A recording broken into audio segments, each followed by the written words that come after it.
आदरणीय दर्शकबिन नमस्कार। आज हामीसँग हुनुहुन्छ नेपाल सरकारका पूर्व सचिव प्रताप कुमार पाठक। स्वागत छ यहाँलाई कार्यक्रममा। धन्यवाद। प्रशासनमा जनताको सहभागिता र स्वामित्व बढाउने उपायहरू के हुन सक्छन्? एकदम महत्त्वपूर्ण प्रश्न गर्नुभयो। लोकतन्त्रको आधार भनेको नै नागरिक सहभागिता हो शासनमा र अहिलेको संविधानले पनि त्यसको लागि मार्ग प्रशस्त गरेकै छ। र सबैभन्दा ठुलो कुरो के भने जनताको अपनत्व वा वृद्धि गर्नको लागि जनताको सहभागिता चाहिन्छ र त्यसको लागि स्वामित्वको एउटा वातावरण बनाउनै पर्छ। र जनताको स्वामित्व बढाउनलाई दुईटा कुरो हुन्छ। एउटा चाहिँ नि जनताको सशक्तिकरणको कुराहरू आउँछ, किनभने जनतासँग सूचना भएन, त्यसको बारेमा जानकारी भएन र त्यो कसरी सहभागिता गर्ने अथवा त्यसको स्वामित्व कसरी लिने भन्ने कुरो क्षमता भएन भने हुँदैन। दोस्रो कुरो सरकारको नीति कानुन, सरकारका संरचनाहरू नागरिक मैत्री हुनुपर्छ र नागरिक मैत्री यस अर्थमा कि नागरिकको डिमान्डलाई रेस्पोन्स गर्ने खालको भयो भने स्वामित्व ग्रहण गर्न सकिन्छ। र स्वामित्व त्यो बेलामा हुन्छ जब नागरिकको इन्गेजमेन्ट, अर्थपूर्ण संलग्नता हुन्छ र नागरिकले कन्ट्रिब्युट गर्ने, योगदान गर्ने अवसर प्राप्त गर्छन् र त्यो गर्नको लागि सक्षमता पनि लिन्छन्। त्यसैले सशक्तिकरणको पक्ष महत्त्वपूर्ण हुन्छ। पारदर्शी, उत्तरदायीपूर्ण र अर्थपूर्ण सहभागितात्मक शासनमूलक शासन व्यवस्था कतिको लागू भएको पाउनुहुन्छ हाम्रो देशमा? अघि नै मैले यसैलाई जोड्न चाहन्छु, किनभने सशक्त नागरिक भनेको नै सहभागिताको मूल आधार हो। त्यसैले नागरिकलाई सशक्त बनाउनुपर्छ र पारदर्शी भनौँ अथवा जवाबदेहिता भनौँ, जस्तो जवाबदेहिता अथवा उत्तरदायित्वको कुरा गर्दाखेरि तीनवटा कुराहरूले चाहिँ उत्तरदायित्वलाई इङ्गित गर्छ। पहिलो कुरो भनेको नागरिकले सरकारले नागरिकप्रतिको जवाबदेहिता लिने एउटा प्रणाली पनि हो। दोस्रो कुरो भनेको सरकारले नीति कानुनहरू बनाउँछ, त्यसको नागरिकको पक्षबाट नागरिकको हित हुने गरी त्यसको कार्यान्वयन गर्ने सक्षमता पनि चाहिन्छ। र तेस्रो कुरो भनेको त्यो भयो भएन भनेर त्यसको मूल्याङ्कन गर्ने र सुधार गर्दै जाने परिपाटी पनि चाहिन्छ। यो तीनवटा कुराहरू भयो भने मात्रै पारदर्शी र उत्तरदायी शासन प्रणाली हुन्छ, जसले नागरिकलाई प्रतिको जवाबदेहिता सुनिश्चित गर्छ। सुशासनको अनुभूति दिलाउन अवलम्बन गरिनुपर्ने उपायहरू के हुन्? अब सुशासन कसरी प्राप्त हुन्छ भन्ने कुरोमा दुई तीनवटा कुराहरू महत्त्वपूर्ण हुन्छ यसमा। पहिलो कुरो त शासनले वैध तरिकाले शासन गर्नुपर्छ भन्ने कुरा, त्यसको लागि निर्वाचन प्रणाली स्वच्छ निष्पक्ष निर्वाचन प्रणाली हो र त्यसमा सबै नागरिकले निर्वाचनमा सहभागिता गर्न पाउने गरी नागरिकहरूलाई उत्प्रेरित गर्नुपर्छ। पहिलो कुरा त्यसले शासनको वैधता आउँछ र त्यसले सुशासनलाई सहयोग गर्छ। दोस्रो भनेको नागरिकको अर्थपूर्ण सहभागिता नै हो। तेस्रो भनेको राज्य शासनका सबै पक्षमा पारदर्शिता र उत्तरदायित्वलाई सुनिश्चित गर्न सक्नु, स्थापित गर्न सक्नुपर्छ।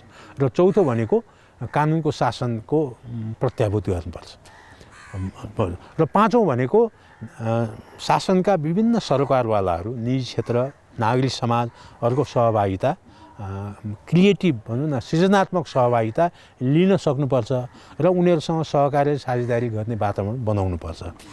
र छैठौँ कुरो भनेको नागरिक अधिकार हो। अब अहिले सबैभन्दा ठुलो कुरो के छ भने त्यो बेलामा प्रत्याभूत हुन्छ सुशासन जब नागरिक अधिकार प्राप्त हुन्छ र नागरिक अधिकार प्रयोग गर्न सक्ने हुन्छन् र सरकारले पनि नागरिकको अधिकारलाई पुरा गर्न सक्षमता राख्दछ। यो 5-6वटा कुराहरू यदि हामीले प्राप्त गर्न सक्यौँ भने सुशासनको प्रत्याभूत हुन्छ, प्राप्ति पनि हुन्छ। सङ्घीयताको कार्यान्वयन सँगसँगै जनताले घर दैलोमा सेवा कतिको पाउन सकेका छन्? खास गरी गाउँघरमै सिंहदरबार पठाइयो भन्ने जुन नारा छ, यसको सार्थकता कतिको देख्नुहुन्छ? अब राजनीतिक रूपमा अवसर छ, संविधानले त्यो प्रष्ट पारेको छ, किनभने नागरिकसँग प्रत्यक्ष रूपले सरोकार राख्ने, सेवा सुविधा सबै कुराहरू त्यसको नीति बनाउने, कानुन बनाउने, विधि निर्माण गर्ने, त्यसलाई आवश्यक पर्ने संरचना निर्माण गर्ने सम्पूर्ण अधिकार र जवाबदेहिता स्थानीय सरकारलाई दिएको छ। र स्थानीय सरकार सञ्चालनले त वडा तहसम्म पनि विभिन्न जिम्मेवारीहरू विभिन्न अधिकारहरू दिएको छ, जसले गर्दाखेरि नागरिकहरूलाई प्रभावकारी रूपमा सेवा प्रवाह गर्न स्थानीय सरकार सबल हुन्छ भन्ने अवधारणाका चाहिँ बनाइएको छ। अब कुरो आयो कसरी हुन्छ भन्ने कुरा, त्यसको लागि 3वटा कुराहरू चाहिन्छ र अझ 4वटा कुरा छन्। पहिलो भनेको त क्षमता हो, त्यसमा रणनीतिक क्षमता, संरचनागत क्षमता र पद्धतिगत क्षमता चाहिन्छ, पहिलो कुरा। त्यसैले अलिकति रूपान्तरण भनौँ उसको संरचनागत रूपान्तरण जरुरी छ। दोस्रो कुरो भनेको इच्छा शक्ति र उत्प्रेरणा, त्यो भनेको त मनोवैज्ञानिक पक्ष हो। मनोवैज्ञानिक रूपमा उसको स्थानीय तहको तत्परता यदि भयो, नागरिकलाई सेवा राम्रोसँग दिनुपर्छ, सक्षम रूपले दिनुपर्छ र कस्ट इफेक्टिभ रूपले दिनुपर्छ, नागरिकले प्राप्त पनि गर्नुपर्छ भन्ने हो भने स्थानीय सरकारलाई अहिले जुन प्राप्त भएको अधिकार छ त्यसलाई उत्प्रेरणा र इच्छा शक्तिले सपोर्ट गर्नुपर्छ। त्यसैले स्थानीय तहको उत्प्रेरणा र इच्छा शक्ति बढाउनुपर्छ। राजनीतिक इच्छा शक्तिको साथसाथै व्यवस्थापनलाई सुधार गर्दै जाने इच्छा शक्ति पनि बढाउनु। तेस्रो भनेको त्यतिले पनि हुँदैन, अब इन्स्ट्रुमेन्टालिटी फ्याक्टर भयो भने यसमा चाहिँ त्यो अनुकूलको त्यसलाई नीति कानुनहरूलाई चाहिँ कस्टमाइज गर्न सक्नुपर्छ। स्थानीय आवश्यकता अनुसार नागरिकको इच्छा अनुसार त्यसलाई त्यसको अनुकूलता बढाउने गरी सामञ्जस्य कायम गर्ने गरी त्यसलाई परिवर्तन गर्नुपर्छ, तेस्रो कुरा। र चौथो भनेको चाहिँ के भने अब यो सामाजिक राजनीतिक अवस्थासँग सम्बन्धित राजनीतिक सोसियो कल्चरल इकोलोजी र पोलिटिकल इकोलोजीले सपोर्ट गर्नुपर्छ। त्यसैले गर्दाखेरि यो 4वटा कुराहरूले यसलाई डिटरमाइन गर्छ। त्यसैले 3वटा कुरो भनेको चाहिँ इन्टरनल फ्याक्टर हो, हामी आफै गर्न सक्छौँ। एउटा फ्याक्टर भनेको हाम्रो सिस्टमभन्दा बाहिरको, जस्तो राजनीतिक प्रणालीले सपोर्ट गर्ने कुरो, सामाजिक प्रणालीले सपोर्ट गर्ने कुरो, यो सांस्कृतिक प्रणालीले सपोर्ट गर्ने कुरोहरू पनि सँगसँगै जानुपर्छ। त्यसैले सोसल चेन्जको मुभमेन्ट पनि सँगसँगै आउनुपर्छ। एडमिनिस्ट्रेटिभ चेन्ज मात्रै गरेर पुग्दैन, सामाजिक परिवर्तन पनि सँगसँगै जानुपर्छ। त्यो भयो भने जहाँ त्यो मिलन हुन्छ त्यहाँ हामीले नागरिकलाई पाउनुपर्ने सेवाहरूलाई चाहिँ प्रभावकारी रूपले दिन सक्षम हुन्छ, शासन प्रणाली सक्षम हुन्छ। त्यसैले यी धेरै सूचकहरूलाई चाहिँ हामीले आधार मान्नुपर्छ। नेपालमा लगानी गर्ने वातावरण कतिको देख्नुहुन्छ? अब नीतिगत रूपमा सरकार स्पष्ट छ, लगानीको लागि वातावरण बनेको पनि छ, त्यसैले सरकारले आह्वान गरेको पनि छ। तर लगानीको वातावरण बन्नको लागि धेरै कुरो मिलाउनुपर्छ। सबभन्दा पहिलो कुरो त लगानी सुशासन भन्छ, इन्भेस्टमेन्ट गभर्नेन्स। अब इन्भेस्टमेन्ट गभर्नेन्सलाई त्यो अनुकूलको नीतिमा परिवर्तन गर्ने कुरो, कानुनमा सुधार गर्ने कुरा र कानुन बमोजिम दिनुपर्ने सुविधाहरू को सुनिश्चितता, यो 3टा पहिलो त यो चाहिन्छ, यो चाहिन्छ। सबैभन्दा अहिले देखिएको कुराहरू के छ भने यो जोखिमको व्यवस्थापन, लगानीका जोखिम हुन्छन्। त्यसैले गर्दाखेरि लगानीकर्ताले के चाहन्छ भने लङ टर्ममा राज्यको संरक्षण खोज्छ।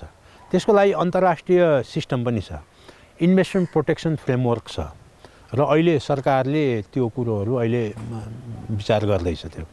र हामीले त्यसैले यसको लागि के गर्नुपर्छ भने bilateral investment protection and promotion एग्रिमेन्टहरूको हामीले जुन चलायौँ नि हो त्यसैमा भएको कुराहरू हो। त्यसमा 2-3वटा कुराहरू छ। एउटा कुरो लगानीकर्ता जुनसुकै मुलुकबाट आएको भए पनि उसले राष्ट्रिय लगानीकर्ता सरहको विभेद नहुने गरी उसले संरक्षण पाउनुपर्छ भन्ने एउटा सिद्धान्त, त्यो कायम गर्न सक्नुपर्छ। दोस्रो भनेको के छ भने उसको लिगल प्रोटेक्सन का सबै प्रावधानहरू उसको लागि समान हुनुपर्छ, दोस्रो। तेस्रो भने के छ भने किनभने लगानीकर्ताको 2 खालको जोखिम हुन्छ, एउटा चाहिँ व्यावसायिक जोखिम, एउटा अर्को गैर व्यावसायिक जोखिम। जस्तो गैर व्यावसायिक जोखिम भनेको सामाजिक र राजनीतिक कारणले हुने जोखिम, प्रशासनिक कारणले हुने जोखिम। त्यस्तो जोखिम भयो भने त्यसको मूल्याङ्कन गरेर कम्पेन्सेसन चाहिँ राज्यले दिनुपर्छ। र त्यो कुरो जुन बाइलेटरल इन्भेस्टमेन्ट प्रोटेक्सन प्रमोसन एग्रिमेन्टको मेन बुँदा त्यही हो। र त्यसको लागि के छ भने हाम्रो शासन पद्धतिको क्षमता राम्रो हुनुपर्छ। जस्तो भनौँ न, राजनीतिक दलले बन्द गर्यो, त्यो बन्दको कारणले हाइवे जाम भयो र त्यो कारणले लस भयो भने त्यो कुरालाई राज्यले कम्पेन्सेट गर्नुपर्छ। त्यसैले लगानीकर्ताले के माग्छन् भने इक्वल राइट पनि माग्छन्, नन डिस्क्रिमिनेसन पनि माग्छन् र गुड गभर्नेन्स पनि माग्छन् भने अर्को कुरो उनीहरूले माग्ने भने कम्पेन्सेटरी जस्टिस। त्यसैले कम्पेन्सेटरी जस्टिस नगर्ने हो भने लगानी आउँदैन। त्यसैले यो चारवटा कुराहरू सुनिश्चित गर्नैपर्छ। नेपालको कानुन लगानी मैत्री छैन भनिन्छ भनेको यी र यस्तै कुराहरू उल्लेख नहुनु नै मुख्य कारण हो त? एकदम सही हो। यसलाई प्रष्ट छ, किनभने त्यो पहिला हामीले त्यो आवश्यकता महसुस गरेनौँ। त्यो सन्दर्भमा बनेको कानुन अहिलेको सन्दर्भमा मिल्दैन, किन अहिले ग्लोबलाइजेसन, इकोनोमिक लिबरलाइजेसनको कुराहरू छ। अब लगानीकर्ताको अधिकार होइन, इन्भेस्टरको राइट्सका कुराहरू छ, धेरै कुरोमा नन डिस्क्रिमिनेसनका कुराहरू छन् र पोलिसी र लिगल हार्मोनाइजेसनका धेरै इस्युहरू छन् यहाँ। र अहिलेको सन्दर्भमा के छ भने जस्तो हामीसँग विदेशी लगानी तथा प्रविधि हस्तान्तरण ऐन पनि छ, त्यसले इन्टेलेक्चुअल प्रपर्टी राइट, टेक्नोलोजीका कुराहरू कसरी हस्तान्तरण गर्ने भन्ने कुरा छ। तर त्यसमा आएका जोखिमहरू व्यावसायिक जोखिम हुन् कि गैर व्यावसायिक जोखिम हो, त्यो छुट्याएर त्यसको मूल्याङ्कनको आधारमा कम्पेन्सेसन दिने सिस्टम चाहिँ कमजोरै छ अहिले पनि। तर के भने शासनमा जुन खालको रूपान्तरण हुनुपर्ने हो नि सुशासनको लागि, त्यो शासनमा रूपान्तरण भइसकेको अवस्था अहिले छैन। र लगानीकर्ताको मूल्याङ्कन त्यही छ। हामीले निजी क्षेत्रहरूसँग कुरा गर्दाखेरि उनीहरूले के भन्छन् भने अहिले परिवर्तन भयो। जस्तो एउटा उदाहरण म के दिन्छु भने श्रम ऐनले श्रमिकहरूको अधिकारको कुराहरू गर्यो, संरक्षणको कुराहरू गर्यो, तर लगानीकर्ताको अधिकार र संरक्षणको कुरा चाहिँ त्यो ऐनले गरेन। त्यसैले उहाँहरू के छ भने श्रम ऐनले कामदारको मात्रै होइन, त्यो लगानीकर्ताको पनि अधिकार संरक्षणको कुरोहरू यदि त्यहाँ राखिदिने हो भने हामी लगानी गर्छौँ भन्ने हो। त्यसैले एउटा पक्ष हाम्रो चुकेको के छ भने हामीले अधिकारको कुरा गर्दा कामदारको मात्रै गर्छौँ, तर लगानीकर्ताको गर्दैनौँ। किनभने लगानीकर्ताले लामो समयसम्म जोखिम लिनुपर्ने हुन्छ। किनभने कतिपय लगानीहरू 50 वर्षमा ब्रेक इभनमा आउँछन्, कति 30 वर्षमा आउँछन् भने त्यो बेलासम्म सरकारले जोखिम, गैर व्यावसायिक जोखिमलाई व्यवस्थापन गर्ने संयन्त्रहरू पनि त्यत्तिकै बलियो बनाउनुपर्छ। त्यो भएर लगानीकर्ताको अधिकार सुनिश्चित गर्ने गरी नीति र कानुन बन्यो, विधिहरू बन्यो भने लगानी मजासँग आउँछ। कन्फिगरेसन भन्नाले खासमा हाम्रो कहाँनिर उपयोगिता देखिन्छ यसको? कन्फिगरेसन भनेको यो शब्दमा भन्दा पनि हामी यसको मकसद, यसको कन्फिगरेसन भनेको चाहिँ स्वरूप हो। हामीले कुन स्वरूपलाई गर्छौँ त्यसमा चाहिँ कन्फिगरेसनमा एउटा कन्सेप्टको कुरा पर्छ, अर्को डिजाइनको कुरा। कन्सेप्ट र डिजाइनको इन्टिग्रेसनबाट कन्फिगरेसन हुन्छ। त्यो कुन अवधारणामा बन्छ र त्यसले कसरी काम गर्छ भने यो दुईटा कुरोहरू चाहिँ कन्फिगरेसन छ। त्यसैले गर्दा अब अहिलेको परिवर्तित सन्दर्भमा प्रशासकीय स्वरूप कस्तो हुनुपर्छ भन्नाले के छ भने पुरानो संरचना बमोजिमका स्वरूपहरू जस्तो त्यसमा भनौँ न अब सङ्गठन र व्यवस्थापनका कुराहरू छन्, नीति बनाउने संयन्त्रका कुराहरू छन्, कानुन बनाउने संयन्त्रका कुराहरू छन्, त्यसलाई कार्यान्वयन गर्ने संयन्त्रका कुराहरू छन्। यो कुराहरूलाई चाहिँ अहिलेको सन्दर्भमा मिलाउनुपर्छ होइन, सामञ्जस्य कायम गर्नुपर्छ भन्ने कन्फिगरेसनले अहिलेको राजनीतिक प्रणालीले एउटा त्यो माग्छ। अर्को कुरो कन्फिगरेसनमा चाहिँ क्यापासिटीका कन्फिगरेसनहरू, त्यसमा चाहिँ स्किल, नलेज, बिहेभियरका कुराहरू पनि कन्फिगरेट गर्नुपर्छ। जस्तो अब यो भनौँ न, अब पहिले एकात्मक सरकारको बेलामा केन्द्रीकरण हुन्थ्यो, सेन्ट्रलाइज्ड कन्सेप्ट हुन्थ्यो, सेन्ट्रलाइज्ड बिहेभियर हुन्थ्यो भने अब त्यो होइन, अब डिकन्सेन्ट्रेटेड। किनभने संविधानले नै government closer to the people भने हुनाले सिकन्दरबार गाउँ गयो भने पनि त्यही नै हो भन्नाले अब यस्तो स्वरूप बनाउने कि केन्द्रीकरण कमभन्दा कम होस्, विकेन्द्रीकरण बढीभन्दा बढी होस्, जसले गर्दाखेरि सरकार नागरिकको नजिक पुग्न सकोस्, उसलाई चाहिँ कुनै पनि खालको बाध्यता, कुनै पनि खालको अप्ठ्यारो समस्या नपरोस् भन्ने कुरोमा अब हामीले अवधारणा र संरचना बनाउँदाखेरि हामीले एकदमै विचार गर्नुपर्छ। किनभने अहिलेको परिवर्तन भनेको ऱ्याडिकल चेन्ज हो, इन्क्रिमेन्टल चेन्ज होइन अथवा इभोल्युसनरी चेन्ज पनि होइन। ऱ्याडिकल चेन्जमा जनताको अपेक्षा माथि जान्छ र राजनीतिक सक्षमता चाहिँ धेरै माग्छ त्यसले। त्यस्तो अवस्थामा संरचनाहरू बनाउँदाखेरि एकदमै विचार गर्नुपर्छ र अब संरचनाहरू पहिलेको ब्युरोक्रेटिक एप्रोचबाट हामी म्यानेजरियल एप्रोचमा जानुपर्ने हुन्छ र अथोरिटी एक्सर्साइजको मोडेलबाट हामी सर्भिस डेलिभरी मोडेलमा जानुपर्छ। अनि यसमा कस्टमाइजेसन कहाँनिर जोडिन्छ? कस्टमाइजेसन भने चाहिँ के भने नागरिकको आवश्यकता, स्थानीय आवश्यकता, बजारको आवश्यकता बमोजिम वस्तु र सेवाको उत्पादन गर्ने, वितरण गर्ने र प्रवाह गर्ने कुराहरूलाई सामञ्जस्य कायम गर्ने, त्यो अनुकूलन गर्ने त्यो पद्धतिलाई चाहिँ हामी कस्टमाइजेसन भन्छौँ। भनेपछि बजार र नागरिकलाई हुने गरी सबै प्रणालीलाई परिवर्तन गर्ने। अहिलेको अब केन्द्रीकृत सरकारको अवधारणा भनेकै केन्द्रमा सबै कुरो निर्माण हुन्छ, त्यसको कार्यान्वयन गर्नका तल पठाइन्छ र अहिलेको संरचना त्यसबाट धेरै परिवर्तन हुन सकेको छैन। त्यसको लागि कस्टमाइज गर्ने क्यापासिटी, कस्टमाइज गर्ने विलिङनेस र कस्टमाइज गर्ने धेरै विधि र संयन्त्रहरू निर्माण गर्नुपर्छ। त्यो कुरोलाई राजनीतिक दल, सरकारवाला, ब्युरोक्रेसी, कर्मचारी तन्त्र र नागरिक समाजले सहयोग गर्नुपर्छ र त्यसमा नागरिकहरूको चाहिँ क्रिएटिभ भूमिका हुनुपर्छ। सृजनात्मक भूमिका खेल्न सक्ने नागरिक भएन भने नागरिक उन्मुख सामञ्जस्य हुने गरी प्रथाहरू चाहिँ विकास गर्नलाई कस्टमाइजेसन प्रथाको विकास गर्ने त हो नि। स्थानीय अनुसारको प्रथा चाहिँ मिलाउने, त्यसलाई हामी भन्छौँ कस्टम भन्ने प्रथा हो। कस्टमाइजेसन चाहिँ त्यसैबाट आएको हुनाले त्यसलाई मिलाउन खोजेको मात्र। त्यसैले के भने अब यसमा 2-3वटा कुराहरू चाहिँ हुन्छ। एउटा चाहिँ नि अब संरचनाहरू कस्टमाइज हुनुपर्छ। जस्तो अहिले भनौँ न ब्युरोक्रेटिक संरचनालाई हामीले के गर्ने, पार्टिसिपेटरी स्ट्रक्चरमा कस्टमाइज गर्नुपर्छ पहिलो। अर्को चाहिँ नि भनौँ न अब अहिले भनौँ न संविधानले के भन्यो, नागरिक अधिकार भन्यो। भने के भने अब नागरिक सेवा लिन चाहिँ केन्द्रमा आउने होइन, सरकार चाहिँ सेवा लिएर नागरिकमा पुग्ने हो। त्यसैले अब कस्टमाइजेसन भनेको भने सिटिजन सेन्ट्रिक सर्भिस डेलिभरी, एउटा त्यो हो। अर्को कुरो भने चाहिँ के भने राइट बेस्ड। अहिलेसम्म के छ भने वेलफेयर बेस्ड छ, अब हामीले कस्टमाइजेसन चाहिँ राइट बेस्डमा जानुपर्छ। अब राइट बेस्डमा जाने भनेको 5वटा कुराहरू त्यसमा हुन्छ अब कस्टमाइजेसन गर्नु। पहिलो कुरो भने चाहिँ के छ भने नागरिकले पाउने सेवाहरूको स्तरीकरण गर्नुपर्छ, ह्युमन राइट स्ट्यान्डर्डहरू चाहिँ सेट गर्नुपर्छ पहिला। दोस्रो भनेको के छ भने त्यो स्ट्यान्डर्ड सेट बमोजिम प्रवाह गर्ने, सेवा दिने क्षमता चाहिँ सरकारी संयन्त्रमा हुनुपर्छ दोस्रो कुरा। तेस्रो कुरो भनेको नागरिकहरू चाहिँ त्यो सेवा लिन सक्ने गरी नागरिकहरूलाई सशक्त बनाउनुपर्छ। पछि नागरिक पनि कस्टमाइज हुनु पर्यो नि। भनेपछि विक सिटिजनसिप होइन, अब स्ट्रङ सिटिजनसिप र डिमान्ड गर्न सक्ने सिटिजनसिप त्यो बनाउनुपर्छ। चौथो कुरो भनेको एकाउन्टेबिलिटी। अब एकाउन्टेबिलिटीको मेकानिजम चाहिँ चेन्ज गर्नुपर्छ। अब ऊ चाहिँ सिटिजनप्रति एकाउन्टेबल, अपवर्ड एकाउन्टेबिलिटीबाट डाउनवर्ड एकाउन्टेबिलिटीमा जाने हो। र सबभन्दा अन्तिम कुरो भनेको चाहिँ नि कम्पेन्सेटरी जस्टिसको कुरो अहिले पनि।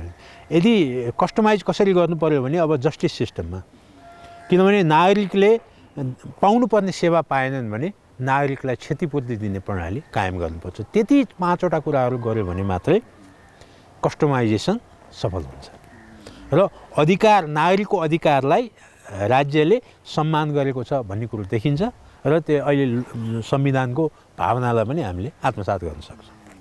अब हामी थोरै फरक विषयतिर लागौँ। खास गरी राजनीति र प्रशासन बीच नङ र मासुको सम्बन्ध हुनुपर्ने हो, तर विगत लामो समयदेखि विपरीत ध्रुवतिर एकअर्काका जाने दुश्मन जस्तै भएको देखिन्छ। यसले समग्र विकास प्रणाली र राष्ट्रलाई नै पछाडि धकेलिरहेको महसुसीकरण पनि यी दुवै पक्षलाई भएकै छ। तर सुधारको प्रयास किन हुँदैन? यहाँले के देख्नुहुन्छ यसको मुख्य कारण? राजनीति र प्रशासनको बिचको अन्तर्सम्बन्धमा 2वटा अवधारणा चाहिँ छ। एउटा चाहिँ नि डाइकोटोमी प्रिन्सिपल भन्छ। राजनीति भने फरक हो, प्रशासन भने फरक हो। राजनीति नीति बनाउँछ, प्रशासनले कार्यान्वयन गर्छ। त्यसैले कार्यान्वयन गर्न राजनीतिले हस्तक्षेप गर्नु हुँदैन, नीति बनाउने कुरोमा प्रशासनले हस्तक्षेप गर्नु हुँदैन भन्ने वुड्रो विल्सन अमेरिकाको पूर्व राष्ट्रपति, उहाँको धारणा चाहिँ प्रशासनमा आयो। तर पछि गएर 1968 पछि जब न्यू पब्लिक एडमिनिस्ट्रेसन आयो, त्यसपछि राजनीति र प्रशासन मिलेर इन्टिग्रेसन प्रिन्सिपलमा जानुपर्छ। किन दुईटैको उद्देश्य एउटै हो र लक्ष्य पनि एउटै हो र जसोलाई सेवा दिनुपर्ने ऊ पनि एउटै हो। त्यसैले गर्दा सिनर्जी प्रिन्सिपलमा राजनीति र प्रशासन चाहिँ मिलेर गऱ्यो भने सिनर्जी हुन्छ र त्यसलाई चाहिँ सपोर्ट कसले गर्यो भने यो विकास प्रशासनको अवधारणाले। विकास प्रशासनको अवधारणाले के भने प्रशासनलाई पनि परिवर्तनको सम्भाग मान्यो उसले। परिवर्तनको सम्भाग भनेपछि परिवर्तनलाई लिड गर्ने भनेको पोलिटिक्स हो। त्यसैले अब राजनीति र प्रशासन बिचमा खासै फरक छैन, इन्टिग्रेसनमा जानुपर्छ भन्ने कुराहरू। अब त्यसमा राजनीतिक प्रशासन चाहिँ मिलेर बढीभन्दा बढी नागरिकको सेवा कसरी गर्ने अथवा राज्यको लक्ष्यलाई कसरी हासिल गर्ने प्राप्त गर्ने राज्यलाई कसरी सक्षम बनाउने र सुशासनको लक्ष्यलाई प्राप्त गर्ने भन्ने कुरोको लागि यसमा कुनै विवाद छैन। राजनीतिक प्रशासन मिलेर जानु, एकअर्काका प्रतिस्पर्धी होइनन्, फरक पनि होइनन् र दुईटै एउटै लक्ष्यको लागि अभिप्रेरित छन्। भनेको यहाँले भने जस्तै सैद्धान्तिक हिसाबमा त यही नै हो, तर व्यावहारिक रूपमा हामी त्यो देख्दैनौँ नि। व्यावहारिक रूपमा के भने राजनीति र प्रशासनको बिचमा दुई तीनवटा डिफ्रेन्स छ। त्यसमा चाहिँ एउटा त वेभलेन्थमै फरक छ र अर्को के भने दुईवटा राजनीति र प्रशासनको त्यो क्यारियर पाथ पनि फरक छ। त्यो दुईटामा कहीँ पनि मिलन छैन र त्यो मिलन नभएको हुनाले एकैपटक दुईटा सँगै बसेर काम गर्ने भन्ने कुरो चाहिँ संरचनागत रूपमा पनि गाह्रो छ, मनोवैज्ञानिक रूपमा पनि गाह्रो छ। त्यसैले गर्दा राजनीतिक प्रशासनको समन्वय कसरी गर्ने भन्ने कुरोमा दुई तीनवटा अवधारणाहरू हुन्छ। एउटा कुरो के छ भने जस्तो राजनीतिको धर्म के भने यो नागरिकको आवश्यकताहरूलाई, नागरिकको इच्छा आकाङ्क्षालाई परिपूर्ति गर्न, भइरहेको क्षमता र साधन स्रोतको अधिकतम परिचालन गरेर पुरा गर्नु। कर्मचारी तन्त्रको भूमिका के हो भने नीति कानुनको इमान्दारीपूर्वक कार्यान्वयन गर्नु, त्यसबाट नागरिकको इच्छा आकाङ्क्षा पुरा हुन्छ हुँदैन भन्ने कुरोमा उसले खासै कन्सर्न राख्दैन। हो, यही कुरोमा अब मिलन के भने हामीले पहिले पनि भन्यौँ, अब विकास प्रशासनको अवधारणाले यो दुईटालाई एकै ठाउँमा ल्याउँछ। हो, त्यो ल्याउनको लागि के छ भने त्यसको लागि दुई तीनवटा टेक्निक छ। एउटा टेक्निक चाहिँ के छ भने नीति बनाउँदाखेरि जोइन्टली हैन, मतलब सहकार्य साझेदारी, राजनीतिक प्रशासन बिचको सहकार्य साझेदारी एउटा भयो। अर्को कुरो प्रशासनले आफूसँग भएको स्किल र नलेज राजनीतिलाई ट्रान्सफर्म गर्ने, राजनीतिले आफ्नो ट्रान्सफर्मेसनको जुन भिजन छ नि, भिजन र मिसन चाहिँ राम्रोसँग राजनीतिमा प्रशासनलाई ट्रान्सफर्म गर्ने, यो दुईटा कुरोहरू एउटा त्यो गर्न सकिन्छ। त्यसैले के भनिन्छ भने प्रशासनले चाहिँ नि कम्प्लेक्सिटीहरूलाई म्यानेज गर्छ, जटिलताहरूको व्यवस्थापनमा फोकस गर्छ। राजनीति भनेको रूपान्तरणमा को व्यवस्थापनमा केन्द्रीकरण हुन्छ। त्यसले गर्दा राजनीतिले चाहिँ जटिलताहरूको व्यवस्थापन गर्न प्रशासनलाई सघाउने, प्रशासनले राजनीतिलाई चाहिँ परिवर्तनकारी भूमिकाहरू निर्वाह गर्नको लागि आफ्नो स्किल र नलेजको अधिकतम प्रयोग गरेर उसलाई सघाउने, यो दुईटा कुरो हामी यदि मिलाउन सकियो भने यसको लागि अब रणनीतिक एउटा प्लेटफर्म पनि क्रिएट गर्नु पर्ला र त्यसको साथसाथै हामीले नीतिहरू बनाउने कानुन संरचनाहरूलाई पनि रिओरिएन्टेसन गर्नुपर्ने आवश्यकता छ। यदि यो गर्न त्यसैले ब्युरोक्रेसी र पोलिटिक्स चाहिँ फरक हो भनेर अहिलेसम्म हामीले जुन कानुनहरू निर्माण गऱ्यौँ यो कुरो चाहिँ अहिलेको सन्दर्भमा यदि सँगै जाने हो भने हुन्छ। अहिले नै देखियो नि, जस्तो भनौँ न धेरै मन्त्रालयहरूमा यो द्वन्द्व हुन्छ, किनभने सुशासन ऐनले प्रशासकीय कर्मचारीहरूको अधिकार स्पष्ट गरिदियो तर मन्त्रीहरूको अधिकार र भूमिकालाई चाहिँ प्रष्ट गर्दैन। त्यसैले सुशासन ऐनमा मन्त्रीहरूको भूमिका पनि प्रष्ट गरिदिनुपर्छ। यो बिचमा चाहिँ खास गरी जस्तो नेता चाहिँ कर्मचारी बन्न खोजे अनि कर्मचारी चाहिँ नेता बन्न खोजे, समस्या यही हो भन्ने पनि छ नि, वास्तविकता के हो भने नि राजनीतिले त्यसैले पोलिटिक्स अथवा political leaders lead the transformation and change र bureaucrats lead management of complexity हो, यही कुरा हो। त्यसैले के भने यदि राजनीतिक नेतृत्व जटिलताहरूको व्यवस्थापन गर्न इन्भल्भ भयो भने त्यहाँ द्वन्द्व त्यहीँबाट आउँछ र यदि कर्मचारीले राजनीतिको साथ नलिकन रूपान्तरण गर्छु भनेर हिँड्यो भने त्यहाँ पनि द्वन्द्व हुन्छ। त्यसै यही हो। त्यसैले के छ नि सहकार्य र साझेदारी, त्यसैले भनिन्छ नि सबभन्दा ठुलो कुरो चाहिँ कोलाबोरेसन र पार्टनरसिप हो। राजनीति र प्रशासन बिचमा चाहिँ कल्चर अफ कोलाबोरेसन नहुने हो भने त्यसैले अब हामीले समग्रमा हेर्दाखेरि चाहिँ कोलाबोरेटिभ गभर्नेन्समै जानुपर्ने हुन्छ। सहकार्यात्मक शासन प्रणालीमा गएनौँ भने राजनीति र प्रशासनको द्वन्द्व कन्टिन्यू हुन्छ, न राजनीतिले भूमिका खेल्न सक्छ न प्रशासनले सघाउन सक्छ। अहिलेको अवस्थालाई यहाँले कसरी हेरिराख्नु भएको छ, कुन दिशातिर हामी अगाडि बढिरहेछौँ? एकदमै अवसर छ, जुन संविधानले त्यो अवसर दिएको छ अहिले। संविधानले के अवसर दियो भने नागरिकप्रति उत्तरदायी शासन प्रणाली। शासन प्रणाली भनेको राजनीतिक नेतृत्व पनि हो, प्रशासन यन्त्र पनि हो। त्यसले गर्दाखेरि अहिले गर्नुपर्छ। तर के भने हामीले यसमा दुईवटा अवस्था हुन्छ। त्यसैले एउटा चाहिँ नि हामीले इन्क्रिमेन्टल चेन्जमा गएर हुँदैन। पहिल्यै बनेका नियम कानुनमा सामान्य संशोधन गरे हुनेवाला छैन। त्यसैले यसमा अलिकति र्याडिकल चेन्ज, केही इनोभेटिभ चेन्ज, केही कुराहरू चाहिँ दुई राजनीतिक प्रशासन गरेर सँगै बसेर जोइन्ट एक्सर्साइज गरेर इनोभेटिभ मेजरहरू अपनाउने एउटा। अर्को कुरो चाहिँ र्याडिकल चेन्जलाई कसरी सपोर्ट गर्न सकिन्छ, त्यसको फिजिबिलिटी कहाँसम्म हुन्छ भनेर सहकार्य साझेदारी गरेर अगाडि बढ्ने हो भने राजनीतिक प्रशासनको अन्त। किनभने दुईटाको बिचमा खासै भिन्नता छैन। यदि हामीले नागरिकलाई सेवा दिने, राष्ट्रिय लक्ष्य प्राप्त गर्ने विषय यदि त्यसलाई केन्द्रीकृत गर्ने भने राजनीतिक प्रशासनमा केही पनि छैन। हो, दुईटाको प्लेटफर्म फरक छ, तर त्यो प्लेटफर्मलाई एउटै प्लेटफर्ममा ल्याउन सक्छौँ, हामी कार्यक्षेत्रमा ल्याउन सक्छौँ। त्यसको लागि के छ भने अलिकति हाम्रो माइन्ड सेटमा चेन्ज ल्याउनु। जस्तो ब्युरोक्रेसीले चाहिँ रुल अफ ल मात्रै लाग्छु भन्नु हुँदैन। उसले चाहिँ परिवर्तन सम्भावकलाई को भूमिका खेल्नै पर्ने हुन्छ। विकास प्रसादले त्यही भन्छ। राजनीतिले पनि राजनीतिक नै सबै कुरा हो, पोलिटिकल इकोनोमी सबै कुरा हो। त्यसैले के भने दुईटा कुरो हुन्छ। ब्युरोक्रेसीले चाहिँ राष्ट्रिय लक्ष्य र राष्ट्रिय मतलब सोचप्रति चाहिँ उत्तरदायी हुने र त्यसको लागि सपोर्ट गर्ने आफ्नो स्किल नलेजको। राजनीतिले चाहिँ नि विशुद्ध राजनीति, प्योर पोलिटिक्स नगरिकन राजनीतिक उद्यमशीलता, यदि पोलिटिक्समा राजनीतिक उद्यमशीलता हामीले हाल्न सक्यौँ भने त्यो जुन डिफ्रेन्स छ नि त्यो एकदमै कम हुँदै जान्छ र पोलिटिकल एन्टरप्रेन्योरसिपले सपोर्ट गर्छ। र त्यो भयो भने के हुन्छ भने जुन अहिले ब्युरोक्रेसी र राजनीति फरक हो भने त्यो दुईटाको मिलन बिन्दु चाहिँ हामीले खोज्नलाई एकदम सजिलो हुन्छ। त्यसैले यसको सल्युसन भनेको पोलिटिकल एन्टरप्रेन्योरसिप नै हो। राजनीतिक उद्यमशीलताको विकास चाहिँ हुनैपर्छ। त्यसले नै नजिक ल्याउँछ। किन उद्यमशीलता भन्दा साथ कि त प्रशासनसम्म नजिक हुन्छ र राजनीतिले पनि आफ्नो गन्तव्य फेला पार्नलाई त्यो एउटा राम्रो मोडेल, राम्रो मार्ग हुनसक्छ। जस्तो अहिले जुन हामी नयाँ शासन व्यवस्थामा गयौँ, खास गरी यो चाहिँ एकदमै ठुलो अवसर थियो प्रशासनिक पुनर्संरचनादेखि लिएर अन्य कुराका लागि। तर अब त्यो त हामीले चुकाइसक्यौँ। भनेको यो चुकाइसकेको मूल्य कसरी परिपूर्ति गर्न सक्छौँ हामी? यसको केही उपायहरू देख्नुहुन्छ कि? अहिले हामी अन्तरिम कालमा छौँ।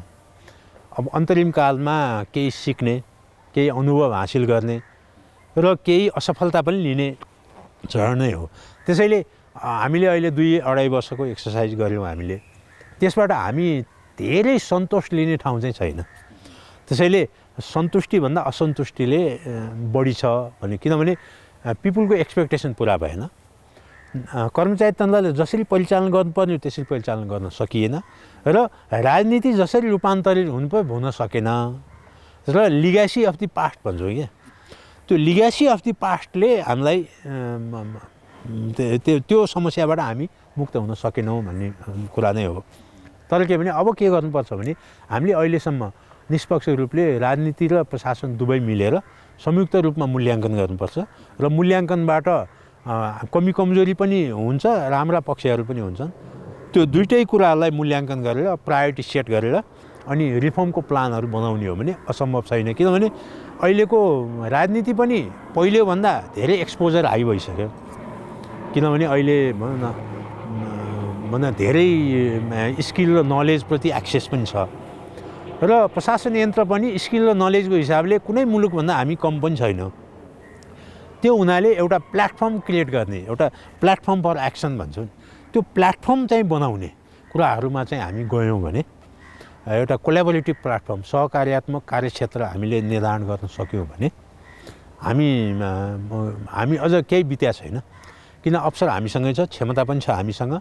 अलिकति हामीले राख्नुपर्ने के भने उत्प्रेरणा, समूह गतिशीलता र मनोबल चाहिँ अलिकति राम्रो हुन सक्यो र त्यसमा चाहिँ स्टेक होल्डर र नागरिकको सहयोग प्राप्त गर्ने अवस्था रह्यो भने हामी यसलाई चाहिँ यो प्लेटफर्मबाट हामी डिपार्चर चाहिँ गर्न सक्छौँ। हामी जुन गति, जुन लय र जुन बाटोमा हामी अगाडि बढिरहेका छौँ, यसले कहिले र कसरी समृद्धि र सुखी बन्न सकिन्छ? त्यसलाई केही मार्गदर्शन चाहिँ हाम्रो 15 योजनाको आधारपत्रले पनि दिएको छ। त्यसमा इन्टरभेन्सनको एरियाहरू जोइन गरेका छ। अहिले संसारभरिकै हेर्ने हो भने इन्फ्रास्ट्रक्चरले ह्युमन डेभलपमेन्टलाई लिड गर्नु हुँदैन, ह्युमन डेभलपमेन्टले इन्फ्रास्ट्रक्चर लिड गर्नुपर्छ भन्ने नै हो। हामीले अहिले ल्याउनु पर्ने चेन्ज त्यही हो। त्यसैले अब हामीले गर्नुपर्ने चाहिँ 2-3वटा कुराहरू। एउटा चाहिँ मानव पुँजी निर्माणमै फोकस गर्नुपर्छ र अर्को कुरो भनेको चाहिँ नि उद्यमशील संस्कारको विकास गर्न सकियो भने हामी परिवर्तन ल्याउन सक्छौँ। र अब सुखी भने के हो? सुखी भनेको अब कसरी सुखी हुन्छ यो एउटा भने यसको सूचकहरू ल्याउन असाध्यै गाह्रो छ। सुखी भने के छ भने सुखी भनेको लङ टर्म एचिभमेन्ट हो। किन सुखी खुसी चाहिँ नि सर्ट टर्म हुन्छ, सुखी चाहिँ नि भनेको चाहिँ long term. Long term achievement गर्नको लागि दुईटै कुरो, एउटा मानव पुँजीमा राष्ट्रले फोकस गर्ने, अर्को कुरो उद्यमशील संस्कार चाहिँ विकास गर्ने। अहिले भनौँ न धेरै मुलुकहरू हेर्नु भने त्यहाँ चाहिँ बच्चा उमेरदेखि नै मुलुकको सेवा कसरी गर्ने, उत्पादनमा फोकस कसरी गर्ने र कल्चर अफ पर्फर्मेन्स चाहिँ कसरी ल्याउने भन्ने कुरोमा सानैदेखि सिकाइन्छ। र जब उनीहरू युवा हुन्छन् उनीहरू चाहिँ एउटा उद्यमशील चरित्र लिएर आउँछन्। हाम्रो अहिले के छ भने त्यसको लागि त्यसैले मानव पुँजी निर्माणको लागि 2-3 कुराहरू। एउटा चाहिँ नि सबभन्दा हामीले परिवर्तन गर्नुपर्ने चाहिँ शिक्षा प्रणाली हो। अहिलेको शिक्षा प्रणाली भनेको एस्से लेखेर पास गर्ने शिक्षा प्रणाली हो, त्यो केही कामको छैन। त्यसैले अब हामीले शिक्षा प्रणाली के भने उत्पादनशील शिक्षा प्रणालीमा तल्लो तहै जोड दिनुपर्छ। त्यसलाई चाहिँ अहिले भएको जस्तो अहिले टेक्निकल एजुकेसन 20% छ, नन टेक्निकल चाहिँ नि 80% छ भने त्यसलाई जस्ट अपोजिट गरिदियो। 20% नन टेक्निकल र 80% टेक्निकल जुन चाहिँ उत्पादनसँग सम्बन्धित एउटा चाहिँ शिक्षा प्रणालीमै चेन्ज गर्नुपर्छ पहिलो कुरा। दोस्रो कुरो चाहिँ नि के छ भने यो नागरिक सक्षमता भनौँ न कम्पिटेन्ट सिटिजनसिप बनाउने कुरा, जसलाई सिभिक एजुकेसनको कुराहरू आउँछ होइन, सिटिजनसिपका इस्युजहरू छ, त्यसलाई चाहिँ सिटिजनसिप र नेसन बिल्डिङको बिचमा तादात्म्यता कायम गर्दै जाने दोस्रो कुराहरू हो। तेस्रो कुरो भनेको चाहिँ उत्पादनको संस्कृति, कल्चर अफ प्रोडक्सन हो। त्यसलाई चाहिँ उद्यमशीलता। त्यसैले उद्यमशीलतामा जान्छ त्यहाँ टेक्नोलोजी पनि जोडिन्छ, उत्पादकत्वको कुराहरू पनि आउँछ र त्यसले आर्थिक रूपमा चाहिँ कसरी स्वावलम्बी हुने भन्ने कुराहरू पनि त्यहाँ आउँछ।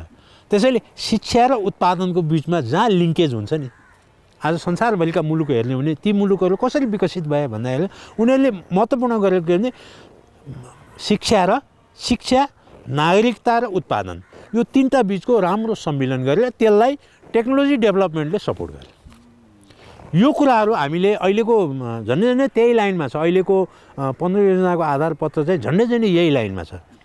र मलेसियाको भिजन 2020 मलेसिया कसरी रूपान्तरण भयो भनेर हेर्दाखेरि उसको 4वटा चाहिँ आउटकम एरिया थियो। त्यसमा 2टा आउटकम एरिया भने एउटा चाहिँ उनीहरूले ह्युमन रिसोर्स डेभलपमेन्टमा फोकस गरे, मानव पुँजी निर्माणमै। दोस्रो चाहिँ उनीहरूले के भन्छ टेक्नोलोजी एडभान्समेन्टमा गरे, उनीहरूले फोकस गरे। यो 2टा कुरोले गर्दाखेरि आज मलेसिया कहाँ पुग्यो हामीले देखेकै छौँ। त्यसैले भनौँ न एउटा चाहिँ सिटिजन र नेसन बिल्डिङको बिचमा लिङ्क कम्पिटेन्ट सिटिजनसिप, अर्को चाहिँ नि उत्पादनमूलक शिक्षा र अर्को चाहिँ नि रोजगारी र उद्यमशीलता र उत्पादनशीलता, यो तीनटा बिचको राम्रो संयोजन गर्न सकियो भने सुख पनि त्यसैबाट आउँछ, समृद्धि पनि त्यसैबाट आउँछ। यहाँले भनेका यी जति पनि कुराहरू छन् नि, यी काम गर्नका लागि हामीसँग त्यो इच्छा शक्ति अथवा त्यो बाटो अथवा त्यो लय समातेको या समात्न सकिने? समात्न सकिन्छ, अहिले हामीले समातेका छैनौँ। तर के भने यसलाई नेतृत्व गर्ने भनेको चाहिँ राजनीतिक नेतृत्वले नै हो। किनभने त्यसको लागि ट्रान्सफर्मेटिभ लिडरसिप भन्छ। अब अहिले नेपालमा कस्तो भने धेरै राजनीतिक नेतृत्व चाहिँ ट्रान्जेक्सनल लिडरसिप हो, कारोबारी नेतृत्व भन्छ त्यसलाई होइन। आफ्नो फाइदा बेफाइदा अधिकारको प्राप्त गर्ने त्यसलाई उपयोग गर्नेमा मात्रै सीमित छ। अहिलेको राजनीतिक नेतृत्व भनेको त्यति हो, चुनाव जित्ने, अधिकार र शक्ति हासिल गर्ने, त्यसलाई आफ्नो इन्ट्रेस्टमा प्रयोग गर्ने बस। तर त्यो होइन, त्यो रूपान्तरणको लक्ष्य राखेर त्यो म 5 वर्षमा मुलुकलाई यहाँ पुर्याउँछु भन्ने खालको नेतृत्व, रूपान्तरण गर्न सक्ने नेतृत्व भयो भने असम्भव छैन। किन अहिले भनौँ न नेपालको खासै केही कुरो पनि बिग्रिया छैन। बिग्रिया के छ भने हाम्रो एउटा चाहिँ नि संस्कार, कामको संस्कार, कामको सम्मान र परिवर्तनको सम्वाहकको रूपमा चाहिँ खेल्ने भूमिकामा चाहिँ मात्रै कमजोरी हो। हामीसँग नलेज, स्किल, प्लेटफर्महरू सबै बनिसकेका छन्, तर त्यसलाई प्रयोग गर्न नसकिएको हो। र त्यसलाई प्रयोग गर्नको लागि सबैलाई नेतृत्व दिने चाहिँ रूपान्तरण गर्न सक्ने राजनीतिक नेतृत्व नै हो। यदि त्यो नेतृत्वले रूपान्तरणमा फोकस गर्यो र अरू जटिलताहरूको व्यवस्थापनबाट बाहिर गएर रूपान्तरणमा फोकस गरेर जटिलताहरूको व्यवस्थापन गर्नको लागि विभिन्न स्टेक होल्डरहरूलाई चाहिँ लिड गरिदियो भने राजनीति आफैले जटिलताको व्यवस्थापन गर्ने होइन, व्यवस्थापन गर्न क्षमता दिने हो। यहाँले एउटा नयाँ शब्द भन्नुभयो, कारोबारी नेतृत्व भनेको यो त एक किसिमको लत नै बनिसक्यो र यसमा संलग्न हुनुपर्ने जति सबै स्टेक होल्डरहरू सहभागी भइसके, अब उनीहरू नै त्यो नेतृत्वमा छन्, अब त्योबाट आफू बाहिर निस्किन सक्लान् भन्ने यहाँलाई कतिको विश्वास छ? त्यसको लागि रेडिकल चेन्ज भन्छ। इन्क्रिमेन्टल चेन्जले त हुँदैन। रेडिकल चेन्ज भने के छ भने दुई तिनवटा। एउटा कुरो हाम्रो अहिलेको राजनीतिक दलहरूको रणनीति र संरचनामै परिवर्तन गर्नुपर्छ, पहिलो कुरा। र त्यो हरेक राजनीतिक दल चाहिँ उद्यमशीलतालाई आत्मसात गर्नुपर्छ पहिला। र राजनीति भनेको अनपढहरूको, नजान्नेहरूको पेसा हो भनेर त्यहाँ चेन्ज गर्नुपर्छ पहिला। त्यसैले राजनीतिमा चाहिँ नि सक्षम व्यक्तिहरूलाई आकर्षण दिनुपर्छ, ट्यालेन्टहरूलाई भित्राउनुपर्छ, जसले गर्दा राजनीतिक दल चाहिँ कम्पिटेन्ट होस्। प्रोफेसनल्ली कम्पिटेन्ट राजनीतिक दलहरू भयो, उद्यमशीलता त्यहाँभित्र त्यो कल्चरहरू आयो भने राजनीतिक दल चाहिँ सक्षम हुन्छ र त्यसले लिड गर्न सक्छ। ट्रान्सफर्मेसन त्यहाँबाट आउँछ। त्यसैले पहिलो सुधार गर्नुपर्छ राजनीतिक दलहरूमा। दोस्रो त अहिले मैले भनिहालेँ नागरिक सिटिजनसिपको लागि, सिटिजनसिप र नेसन बिल्डिङ, सिटिजनसिप र पर्फर्मेन्स कल्चर, सिटिजन र डिग्निटी अफ वर्क, यो कुराहरू र सिटिजनसिप एन्ड प्रोडक्सन, यो कुरो सिटिजनसिपको हकमा चाहिँ सिटिजनहरूको हकमा यो लागु हुन्छ। राजनीतिकहरूकोमा चाहिँ उद्यमशीलता र रूपान्तरणको विषय यो हो। र राजनीतिमा चाहिँ सक्षम व्यक्तिहरूलाई आकर्षण गर्ने र उनीहरूलाई भित्र्याउने वातावरण चाहिन्छ। र ब्युरोक्रेसी चाहिँ नि अब पुरानो संरचनाभन्दा अलिकति नयाँ संरचनामा, जस्तो ब्युरोक्रेटिक भनौँ न, हायरार्कीमा फोकस गर्ने, रुलमा फोकस गर्ने, प्रोसेसमा फोकस गर्ने होइन। अब व्यवस्थापनवादमा जानु पर्यो होइन, त्यसपछि आएर रिजल्ट बेस्ड म्यानेजमेन्टमा जानु पर्यो र पब्लिक सिटिजनप्रतिको एकाउन्टेबिलिटी गर्नलाई इफेक्टिभ डेलिभरी अफ सर्भिसेसमा त्यो फोकस गर्ने खालको भयो भने र त्यस्तै खालको नियम कानुन, अब जस्तो अहिले भनौँ न, निजामती सेवालाई नागरिकप्रति कसरी बढी जवाफदेही बनाउन सकिन्छ, निजामती सेवा कसरी व्यावसायिक रूपमा सक्षम हुन्छ, प्रशासनिक संरचनाहरू कसरी नागरिकप्रति उत्तरदायी हुन्छन्, कसरी सक्षम हुन्छन् भन्ने विषयमा छलफल हुँदैन।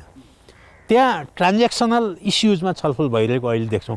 त्यो नै के भने राजनीतिको दृष्टिकोण के छ भने त्यसै त्यो दृष्टिकोणमा परिवर्तन हुन्छ। राजनीतिले कारोबारी कुराहरू गर्ने होइन र इन्क्रिमेन्टल इस्युजमा पनि जाने होइन र यो भनौँ न माइक्रो म्यानेजमेन्टमा जाने होइन। अहिले के भने राजनीति माइक्रो म्यानेजमेन्ट हो, सरुवाको विषय, कर्मचारीले पाउने सुविधाको विषय, त्यसपछि पेन्सन दिने कि नदिने भन्ने विषयमा होइन।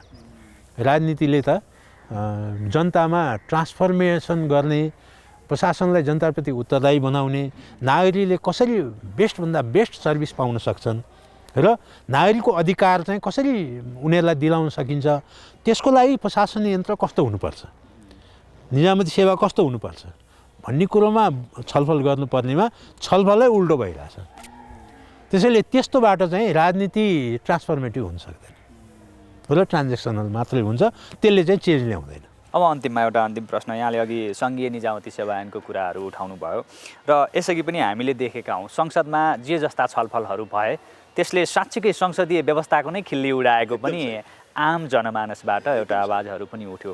अब यहाँको लामो प्रशासनिक क्षेत्रको अनुभवले खासमा अब बन्ने सङ्घीय निजामती सेवा ऐन कस्तो हुनुपर्छ र यसमा समावेश हुनुपर्ने विषयहरू के हुन्? एकदम सही कुरा गर्नुभयो। अब अहिले विषय एकदमै गहन पनि छ यो र अहिलेको आवश्यकता पनि हो। अब सङ्घीय निजामती सेवा ऐन अहिलेको संविधानभन्दा फरक हुनुहुन्न। सबभन्दा पहिले संविधानले दुई तिनवटा अपेक्षा राखेको छ। एउटा शासन व्यवस्था चाहिँ नागरिकप्रति उत्तरदायी होस् पहिला त्यो छ हैन। अर्को कुरो अधिकारमुखी दृष्टिकोण लिएको छ भनेपछि नागरिक अधिकार सम्पन्न छन् र नागरिकको त्यो अधिकारको एउटा कस्टोडियनको रूपमा शासन प्रणाली बस्छ भनेको छ दोस्रो कुराहरू हैन। अहिलेको संविधानले 4-5 वटा कुराहरू गरेको छ। अर्को कुरो अहिलेको संविधानले चाहिँ हामी राज्य चाहिँ सुशासनमा आधारित हुन्छ भनेको छ। चौथो कुरो भनेको चाहिँ सामाजिक र आर्थिक रूपान्तरण गर्छौँ भनेको छ संविधानले र पाँचौँ भनेको चाहिँ सामाजिक न्याय र समावेशीकरण हुन्छ भने। त्यसैले अहिलेको संविधानको फ्रेमवर्क भनेको यही 5 वटा कुराहरूको फ्रेमवर्क हैन। यो 5 वटा फ्रेमवर्कमा भन्दा बाहिर चाहिँ अब निजामती सेवा जान्छ। निजामती सेवा भनेको एउटा इन्स्ट्रुमेन्ट हो, पोलिटिकल लिडरसिपले युज गर्ने एउटा इन्स्ट्रुमेन्ट हो र त्यो इन्स्ट्रुमेन्ट चाहिँ नि स्ट्याटिक होइन, डाइनामिक हुनुपर्छ, गतिशील हुनुपर्छ भनेको सन्दर्भमा अब त्यो इन्स्ट्रुमेन्टलाई धार लगाउने चाहिँ राजनीतिले हो र अहिले त्यो इन्स्ट्रुमेन्टको रणनीति स्वरूप कस्तो हुनुपर्छ, संरचना कस्तो हुनुपर्छ, त्यहाँ निजामती सेवा कस्तो हुनुपर्छ, विधि पद्धति कस्तो निर्माण गर्नुपर्छ, जसले गर्दा संविधानले भनेको यो 5 वटा फ्रेमवर्कलाई एचिभ गर्न सकियोस्। त्यसैले अब हुनुपर्ने कुरा के छ भने जस्तो भनौँ न एउटाको चाहिँ नि एकाउन्टेबिलिटी फ्रेमवर्क चाहिँ क्लियर गरिदिनुपर्छ हैन। जस्तो निजामती सेवाको जवाफदेहिता कस्तो हुन्छ भनेर त्यसलाई चाहिँ अलिकति विस्तृतीकरण गरिदिनुपर्छ पहिला। अर्को कुरो निजामती सेवाको क्षमता कस्तो हुनुपर्छ, कम्पिटेन्सको लेभल कस्तो हुनुपर्छ, जसले गर्दाखेरि डेभलपमेन्ट म्यानेजमेन्ट पनि होस्। किनभने 3टा कुराहरू छ, एउटा चाहिँ डेभलपमेन्ट म्यानेजमेन्ट, अर्को ल इन्फोर्समेन्ट र तेस्रो भनेको डेलिभरी अफ पब्लिक सर्भिसेस। यही 3टा कुरा हो निजामती सेवा। त्यसैले यो 3टा कुराहरू गर्नलाई निजामती सेवा चाहिँ व्यावसायिक रूपले सक्षम, उसको कम्पिटेन्सी प्रोफाइलहरू कस्तो हुनुपर्छ, accountability profile mechanism, competency profile दोस्रो कुरो। तेस्रो भनेको पर्फर्मेन्स म्यानेजमेन्ट सिस्टम, कार्य सम्पादन प्रणाली कस्तो हुनुपर्छ भनेपछि कार्य सम्पादन प्रणालीमा चाहिँ जबको स्ट्यान्डर्डहरू कस्तो हुनुपर्छ भनेपछि त्यहाँ तहगत रूपमा चाहिँ नि कस्तो कस्तो जब स्ट्यान्डर्डहरू सेटिङ गर्ने हैन। त्यसको लागि त्यो कुरोलाई फोकस गर्नुपर्छ तेस्रो। र चौथो कुरो भनेको चाहिँ सबैभन्दा महत्त्वपूर्ण चाहिँ नि इन्टिग्रिटी कुरा। किनभने अहिले भनौँ सदाचारयुक्त शासन भनेको छौँ नि हामीले, त्यसैले निजामती सेवाको सदाचारमा फोकस गर्नुपर्छ। त्यसैले अहिले लोकसेवा आयोगको कोर्स पनि झन्डै त्यही फ्रेमवर्कमा बनिया कारण पनि त्यही हो। किनभने सदाचारयुक्त शासन भनेपछि निजामती सेवा चाहिँ सदाचारयुक्त हुनुपर्छ। त्यसको लागि सदाचारको पद्धतिहरू क्लियर आउनुपर्छ। त्यहाँ कोड अफ कन्डक्ट मात्र बनाएर हुँदैन, समग्रमा उसको लेभल अफ इन्टिग्रिटी कुन लेभलको हुनुपर्छ, त्यसलाई कसरी एक्सर्साइज गर्ने भन्ने कुरा पनि बोलिदियोस् एउटा। र अर्को भने पर्फर्मेन्स म्यानेजमेन्ट सिस्टममा चाहिँ अझ अर्को कुराहरू जस्तो एउटा performance pay system, performance based incentive, performance for रिजल्ट्सका कुराहरू चाहिँ क्लियरली त्यहाँ आउनुपर्ने हुन्छ। त्यो हो भने के हुन्छ भने आज संसारका भनौँ न धेरै मुलुकहरूले कसरी प्रशासनलाई रूपान्तरण गरे भनेर हेर्दाखेरि एउटा टुल उनीहरूले युज गरेको कार्य सम्पादन व्यवस्थापन प्रणाली नै हो। त्योभन्दा बाहेक अहिले भनौँ ऱ्याङ्क बेस्ड सिस्टमबाट काम हुँदैन। अहिले भनौँ न उपसचिव भने उपसचिवले के नतिजा ल्याउने भन्ने छैन। अहिले सहसचिव भने सहसचिवले गफ गरेर बसे पनि हुन्छ, नतिजा ल्याए पनि हुन्छ। त्यो दुईटाको बिचमा के डिफ्रेन्स छ त? जबसम्म काम गर्ने र नगर्नेको बिचमा डिफ्रेन्स हुँदैन त्यसले नतिजा ल्याउँदैन। र अहिले त्यसको लागि कार्य सम्पादन व्यवस्थापन प्रणालीमा जानु। र सबैभन्दा महत्त्वपूर्ण कुरा के भने हाम्रो संविधानले नागरिक अधिकार भनेको छ। नागरिकले निजामती सेवालाई कसरी नियन्त्रण गर्न सक्छ, नागरिकको सहभागिता कस्तो हुनुपर्छ। जस्तो हामीले भन्छौँ social auditing, public hearing, public auditing जस्ता कुराहरू गर्छौँ हामी, तर सिटिजन चार्टरका कुराहरू गर्छौँ हामी। त्यसैले नागरिकले शासन प्रणालीलाई कसरी सहभागिता गर्छ र उसले नियन्त्रण कसरी गर्छ, त्यो नियन्त्रण गर्ने प्रणाली बलियो भएन भने नागरिकप्रतिको उत्तरदायित्व आउँदैन, जवाबदेहिता आउँदैन। त्यसैले यो 5वटा कुरोहरूमा चाहिँ बेसिक फन्डामेन्टल चेन्ज ल्याउनु पर्ने यति। र अर्को एउटा कुरो मैले भने बिर्सेँ, अब अहिलेको निजामती सेवामा राख्नुपर्ने कुरा के भने अब पहिला त के छ भने राष्ट्रिय परिवेश मात्र हेरे पुग्थ्यो। अब अहिले हामीले इन्टरनेसनल कन्भेन्सनहरू रेटिफाई गऱ्यौँ, इन्टरनेसनल लेभलमा चाहिँ हामीले धेरै कुरोहरू गर्छौँ भन्यौँ, इन्टरनेसनल स्ट्यान्डर्डहरूलाई हामीले पालन गरेर हुँदैन।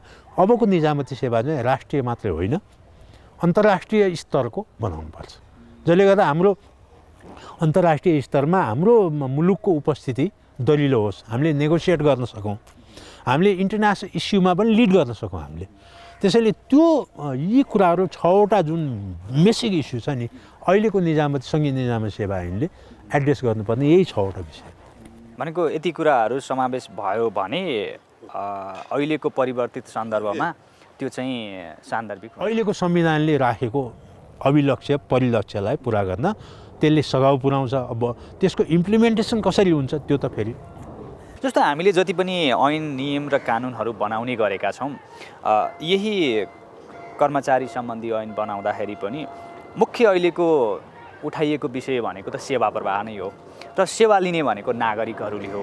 नागरिकको सहभागिता आवश्यक थिएन र किन नागरिकलाई जहिले पनि नेग्लिजेन्सी गरिन्छ अथवा पर राखिन्छ कानुन निर्माणको क्रममा चाहिँ? र अहिले यो परिवर्तित सन्दर्भमा त झन् बढी अझ उनीहरूको सहभागिताको आवश्यकता थियो, किन यस्तो गरियो? विकसित मुलुकको हामीले अनुभव हेर्ने हो भने कुनै नयाँ नीति वा नयाँ कानुन बनाउनु पर्यो भने उनको एउटा फोकस के हुन्छ नि सिटिजन इन्गेजमेन्ट कसरी गराउने भन्नेमा उनीहरूको सरकारको दायित्व रहन्छ। हामीले चाहिँ त्यो दायित्व कहिले पनि पुरा गरेन। त्यो चाहिँ नि स्टेट अब्लिगेसन भन्छौँ हामी। नागरिकलाई कसरी अर्थपूर्ण रूपमा सहभागिता गराउने, उनीहरूको संलग्नता कसरी सक्षम बनाउने भन्ने कुरोमा हाम्रो फोकस कहिले पनि भएन। र त्यसको हुनुको पछाडि दुइटै छ, पुस र पुल फ्याक्टर।